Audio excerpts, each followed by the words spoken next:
बिस्मिल्लाहिर्रहमानिर्रहीम। अस्सलाम वालेकुम दोस्तों, उम्मीद करता हूँ आप सब खैरियत से होंगे।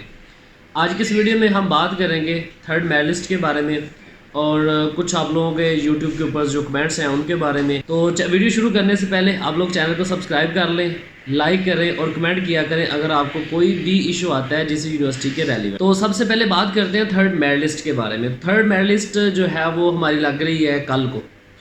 तो जो मेडलिस्ट हमारे पास लग गई है, जिन बच्चों ने एडमिशन ले लिया है, तो उसके बाद वो अब वेट करेंगे अपनी क्लासेस का। और जिनका भी एडमिशन नहीं हुआ तो नेक्स्ट अगर उनका मेरिट बन रहा है तो इंशाल्लाह थर्ड मेरिट में उन लोगों का मेरिट में नाम आ जाएगा। तो ये चीज़ मैं पहले भी एक आप लोगों के साथ डिस्कस कर चुका हूँ कि जिनका मेरिट में नाम आता है और टाइमली फ़ीस जमा नहीं करवा पाते और बाद में वो एक्सपायर हो जाता है लिस्ट पे एडमिशन, तो उनको क्या करना चाहिए, ये मेरी प्रीवियस वीडियो जो है वहाँ पर आप जी इसके बारे में देख सकते हैं। और मोस्टली और क्वेश्चंस हमारे पास अब आते हैं कि इवनिंग की लिस्ट कब लगेगी और उसके बाद जो कोटे पे जिन लोगों ने अप्लाई किया हुआ है उनकी लिस्ट कब लगेगी। अच्छा जी, तो हमारे पास जो इवनिंग की है, मॉर्निंग के बाद इवनिंग की लिस्ट हमारे पास स्टार्ट हो जाएगी। और दूसरी चीज़ हमारे पास जो कोटा सिस्टम है उनकी लिस्ट, अब जो कोटे वाले होते हैं वो लिस्ट हमारे पास लगती है लास्ट पे, ठीक है जी। और एक बात याद रखिए कि जिन लोगों ने कोटे के ऊपर अप्लाई किया होता है और जो एप्लीकेबल होती है उनका अलग से मेरिट बनता है। अब ये नहीं होता कि आपने कोटे पे अप्लाई किया और आपका एग्जैक्टली जो है वो एडमिशन हो जाएगा, नहीं। अब फॉर एग्जांपल एक कोटा है, स्पोर्ट्स का कोटा है, ठीक है। अब हर डिपार्टमेंट में मैक्सिमम एक जो है वो स्पोर्ट्स वाला बंदा होता है जिसका एक स्पोर्ट्स का कोटा होता है। अब 10 लोगों ने अगर उसके ऊपर अप्लाई किया हुआ है, ठीक है, तो सबसे पहले तो उनका जो है वो ट्रायल होंगे। ट्रायल होने के बाद अब उनका भी उस 10 में से जो टॉप नंबर वाला होगा उसका एडमिशन आएगा। अब ऐसा नहीं है कि जिसने एक कोटे पे आया और अप्लाई कर दिया, एप्लीकेबल है, तो उसका एडमिशन हो जाएगा, ठीक है। और ऐसे ही जो दूसरे कोटे हैं, आर्मी कोटा हो गया, उसके बाद टीचर्स के जो यूनिवर्सिटी के अंदर जो मुलाजिम है उनके बच्चों का जो कोटा होता है, ठीक है, इनका भी आपस में मेरिट होता है। तो जो टॉप नंबर वाला होता है उसको जो है वो एडमिशन दिया जाता है। और इसके बाद मोस्ट इंपॉर्टेंट चीज़ के सेल्फ पे काफ़ी लोगों ने जो है वो मेरी लास्ट वीडियो में पूछा था कि सेल्फ के ऊपर आप लोगों की जो है वो लिस्ट कब लगेगी, क्या सेल्फ के ऊपर अगर इस तरह अप्लाई करें तो एडमिशन हमारे पास हो जाएगा।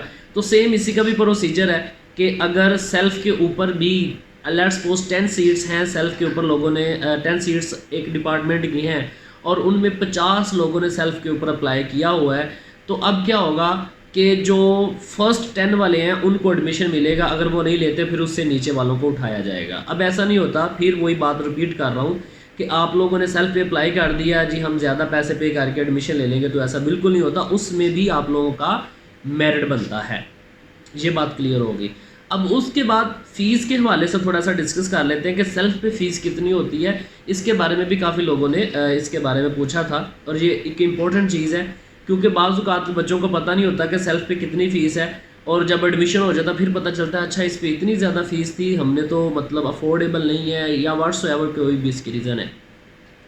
अब सबसे पहले मॉर्निंग की फ़ीस जितनी भी होती है, लेट्स सपोज अगर मॉर्निंग की फ़ीस मॉर्निंग में आपने अप्लाई किया है, अगर आपकी मॉर्निंग की फ़ीस 40,000 है तो अब उसके हिसाब से अगर बात की जाए इवनिंग की फ़ीस की तो 10,000 प्लस हो जाएगा मॉर्निंग की फ़ीस में, ठीक है।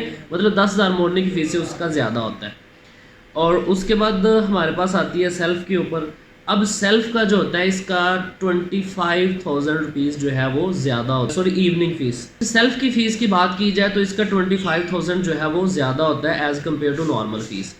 अब उसके बाद सेल्फ़ में भी दो चीज़ें आती हैं, एक सेल्फ़ मॉर्निंग होता है और एक सेल्फ़ इवनिंग होता है, ठीक है जी।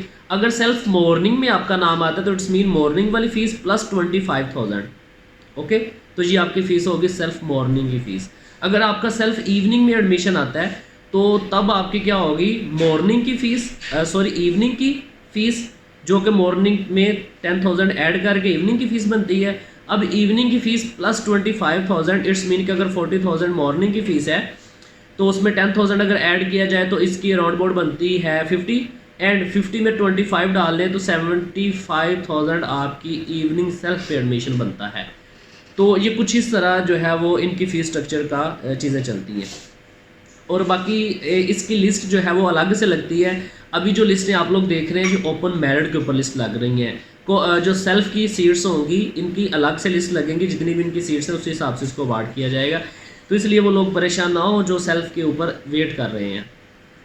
तो ये बात होगी हमारी मेरिट लिस्ट के बारे में, एडमिशन्स के बारे में। अच्छा, इसके बाद अब बात करते हैं कि अगर जिन बच्चों का एडमिशन अब यूनिवर्सिटी में नहीं हो रहा, ठीक है, फॉर एग्जांपल आप लोगों ने केमिस्ट्री फिजिक्स जिसमें भी अप्लाई किया हुआ था, आप लोगों का मेरिट नहीं बना, तो उनके लिए एक बेहतरीन जो सजेशन है या उनके लिए एक बेहतरीन जो ऑप्शन है जो कि वो अपना साल ज़ाया होने से बचा सकते हैं, वो ये है कि वो जीसी के जो एफिलेटेड अदारे हैं उनके अंदर चले